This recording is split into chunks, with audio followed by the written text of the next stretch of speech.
40 ounce till my head start to bobble. Argue with my homeboy and getting a squabble. Sometime I win, sometime I lose, but we always laugh and go get some brews. Walking with a limp to the liquor store on my shoulder. Great big radio, playing good music while we get paid. Bump King P and mix master space. You got country, we got blocks. I like having fun while I sell my rocks.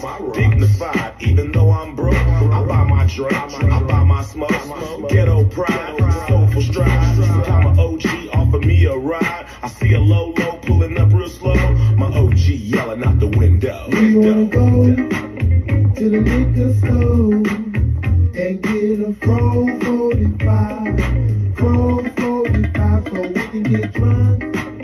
We'll be shaking the drum, having some fun, baby, having some fun. Dipping in the Jack be nimble, Jack be quick. Jack burned off his fucking zip. Rockabye, baby, in the treetop. Your mama's a hot. I ain't your pipe. Georgie, pudding and pie. Jerked off in his girlfriend's eye when her eye was dry and shut. Georgie fucked that one-eye slut. Oh, Mother Hubbard went to the cupboard to get old Rover a bone. But when she bent over, Rover took over and gave her a bone of his own. Jack fret, could eat no fat. His wife could eat no lean. So Jack ignored her flabby ass tits and he licked her ass so clean. We wanna go to the liquor store and get a Chrome 45 so we can get drunk. We'll be shaking the drum, having some fun, baby, having some fun. Dipping in the ride. Oh, yeah. That's some shit right there, man. We need to go to the liquor store. 45. Yeah, Yep. some Fro 45. So, does anybody know the last part of that? What comedian he gave homage to? I got nothing. You I got know, but I can't remember nothing. Little Bo Peep lost her sheep, so I fucked that bitch Oh. dry. Andrew Dice Clay. Damn right, Andrew Dice Clay. That was yep, because Andrew Dice Clay passed away, and he gave him props on that song, and said his jokes. Yep. I love Andrew Dice Clay. Andrew Dice Clay is fucking funny, man. He is funny.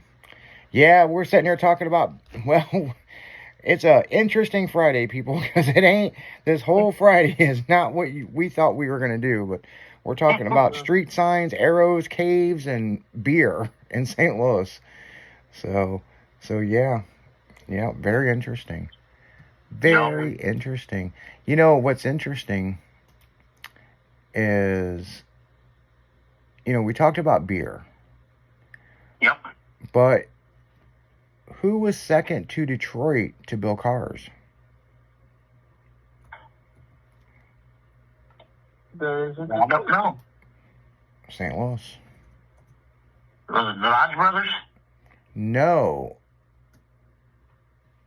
I'm pulling it up right now. St. Louis car companies. So I own a Moon, okay, which is a St. Louis company, right?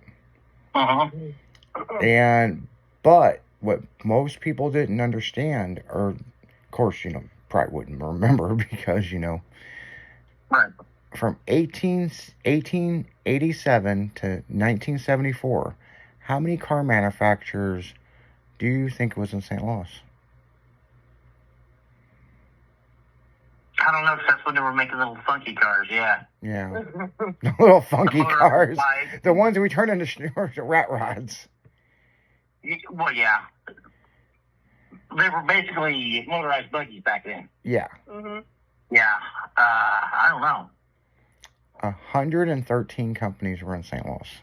Damn. From that time frame, okay? From that time frame. Yep. And Moon was one of the biggest car companies. I mean, Moon was basically like Ford, Right. Duesenberg made cars in St. Louis. They did? Huh. Yep, they had a division in St. Louis that they built cars. We had Ford out here, remember? We also had Chrysler and Dodge, and a lot of companies. It's unreal. So they got this kind of screwed up because yes, these manufacturers built cars, automobiles, but they also built other stuff. Oh yeah. Because during the war, everybody had to start building planes. And that's where the St. Louis Aircraft Corporation started. And hold on. You know what Henry Ford did before he started making cars? What? He's a chicken farmer. He was a chicken farmer. But do you know how many attempts that he had to do before Ford actually took off with investors? 29 attempts to do a car company. 29 attempts before he got the right investors, because he told his wife had enough. She said, if this does not work, you're not going to get a 30th try. And the 29th one took off. Bentley made cars in St. Louis.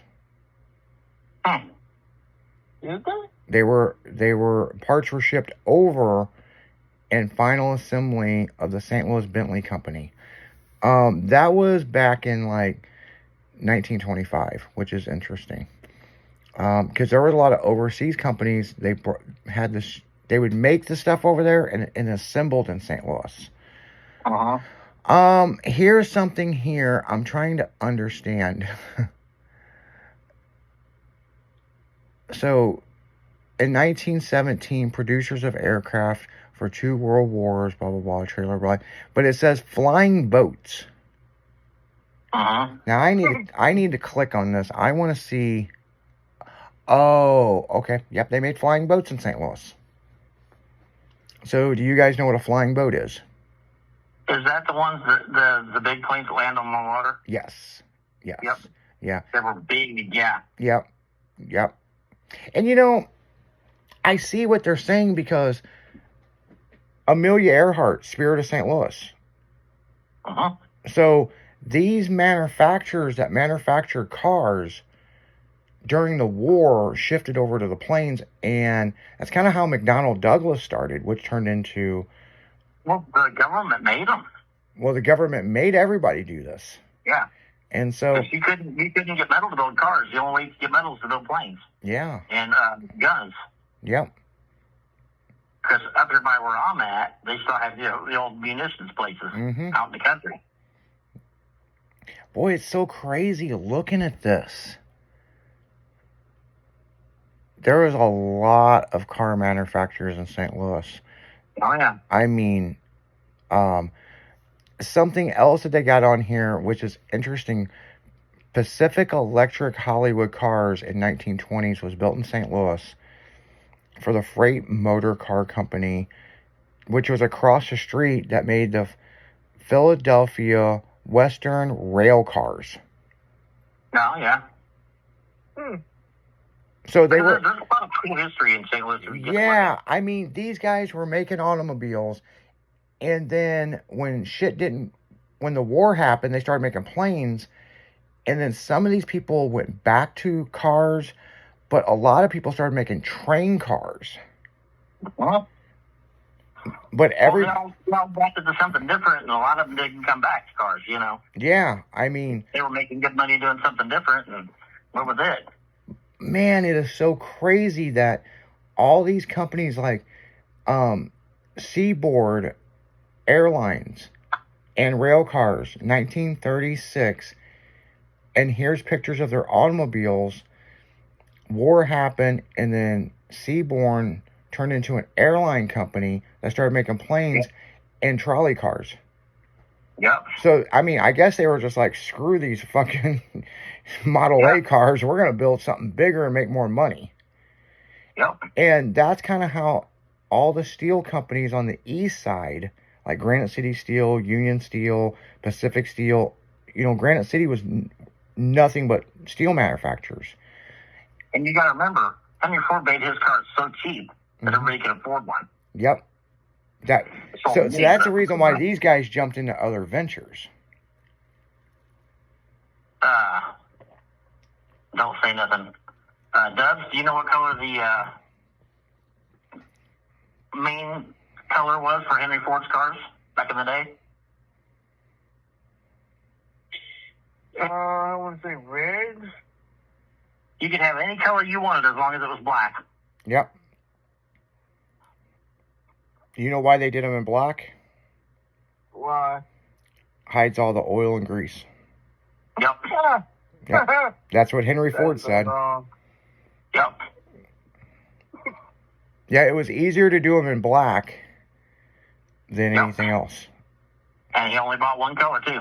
He Yep. only bought black. Yeah. Saved him money. And so when you know, because you do see like a Model A that's fully restored go through the auction block, and it's white. Those are later year ones, yeah. Well, there was a dealer thing because remember they had that thing at the World's Fair about cars interchangeable. Mm-hmm. Dealers would upsell, but it was I bet. crazy premium to have it in a different color. Do you know what the second color that Ford come out with? I want to say white and silver. Nope. Or I want to say green. You're right. That forest green color. Yep. Yep. Mm. Now, I don't understand something. I think his wife chose that color or something. Yeah, I don't know. Because it was black and that green. But any of the I others, like green. that green is a pimp-ass green. I will say that. But what's interesting, yeah, because they said that in the history thing, it was something about a dress that she had made.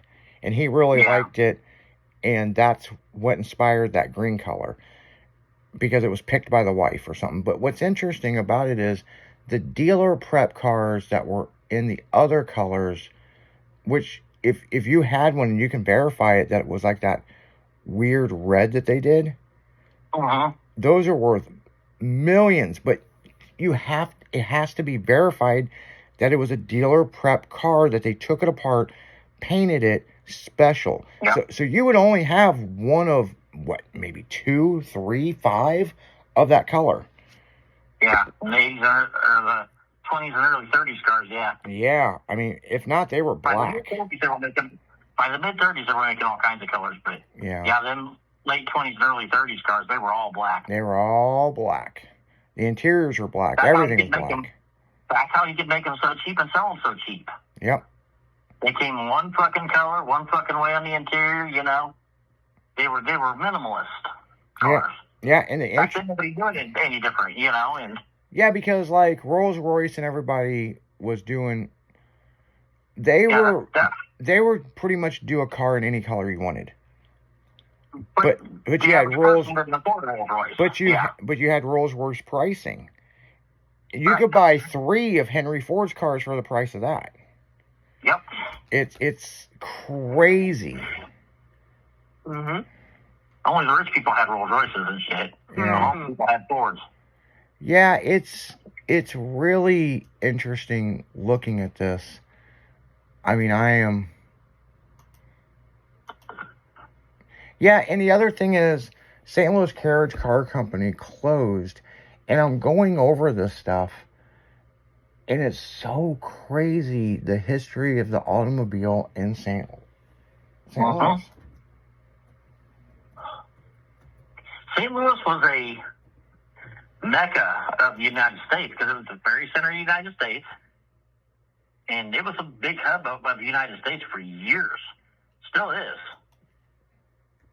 Yeah. I mean, if you think about it, it's the very center of the United States. North, south, east, and west, you know? Now, this is interesting. I'm looking at this. So, where we are right now in Maryland Heights, there was one of the first car manufacturers was in St. Louis. 1898, St. Louis Motor Carriage Company. Yep. Okay, now hold on. St. Louis Motor Carriage Company, I think that's what ended up turning into Ford. And that's where the Ford plant moved over there by to 1807 and was bought out by Ford. Yep. Wow, there's so much about this. Mhm. What's funny is you look at these cars and they're like on 26s. You know what I'm saying? What wires? I know. You know, those are the first dubs. Nope.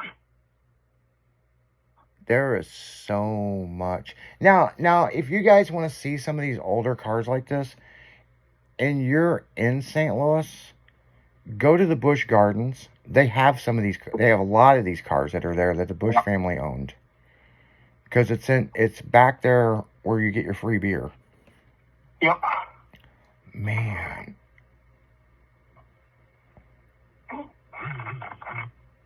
Yeah, St. Louis, 1903, St. Louis Runabout Car Company. Runabout.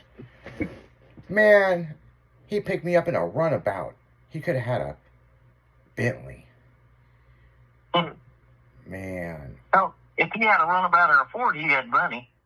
Even Yeah. then, you know. But he had a Bentley, he was fucking royalty. Yeah, you better invite him in for dinner. Yeah. Yeah, it's so crazy. Like, you know, it's really crazy. Like, Voyager Motor Car Company was in St. Louis until like 14 years ago. I've heard of Voyager. I think they moved to St. Charles. Isn't some of that shit crazy? Yeah, I mean, it's like just looking at this, it's like, are you serious? You don't realize how much big history came out of St. Louis. Oh, yeah. You're right. You know, I mean, you know, we should be proud to live here. I mean, like, seriously. I mean, we talk about this and this and this, but these cars may not be our style, but they're the ones that got us to where we are today. Yes. You know, I'm straight. and looking at these pictures, like, you know, Chevrolet built in Flint, Michigan, moved 300 cars to St. Louis to be hand built, okay? And here's pictures of them lined up on Market Street. And these buildings are still there to this day. Yep. And they were, this was Chevrolet before it sold to General Motors. Yep. You know, and so I guess Chevrolet was trying to figure out how to keep the car company going before he got bought out. And he contracted this deal in St. Louis and to show the big three that, hey, I'm a competitor. But then shortly after got bought out. But man, this is crazy looking at this. Like, I've known about a lot of this, but until it's right there in your face, it's unreal. And on this St. Louis history, Peoria, Illinois is popping up on this list that a lot of parts were built in Peoria and brought down by train car. Yep. Peoria, Illinois, people, was a massive building center for stuff. And that's where Caterpillar is today. It's, you know, it's been there. I think Caterpillar is the only industrial one left up there. Well, there's small stuff, but there's nothing huge like Caterpillar. Yeah. Well, it's like Buster Brown Shoes was in Salem, Illinois. Yeah. You know, Buster Do you Brown remember Shoes. Ray's Chili? What was it? Remember Ray's Chili used to be at the stores? Oh, yeah. That was made in Springfield. Yeah. In the hood. Yeah, that I've heard that. Vest Soda, one of the biggest soda companies in the United States, is St. Louis. Yep. You know? You know, and when we say, everybody's like, well, Pepsi, Coke, blah, blah. Vest had a variety of sodas. That was their own company. Yeah. For years. They had their own cola, their own grape, their own strawberry, their own, you know, they stayed in it the longest where everybody started to focus on one. Right. Vest was in it for years. Yeah. I mean, they're still in business. They're back up and going, but it's not like when we were kids. I mean, No. Vest was a big deal. Yep. You know. But on that note, guys, we're going to go right back into music. You're listening to 96.1 Styling, as we're going to drag right through the afternoon. We'll be right back after this.